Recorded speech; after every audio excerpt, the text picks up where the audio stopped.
Hello everyone. First, as usual, we're going to have the patient take his shoes off. Please take your shoes off.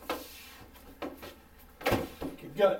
Patient is going to be standing directly in front of the doctor. We're going to ask her to bend her head down, and then with both hands, we're going to ask her to cover her neck. Okay, as she does that, I'm right behind the patient.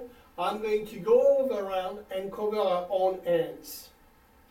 Now, I'm going to put a pressure, a light pressure, right in the middle of the sternum and gently bring her against me. My sternum is at the level of the second and third dorsal.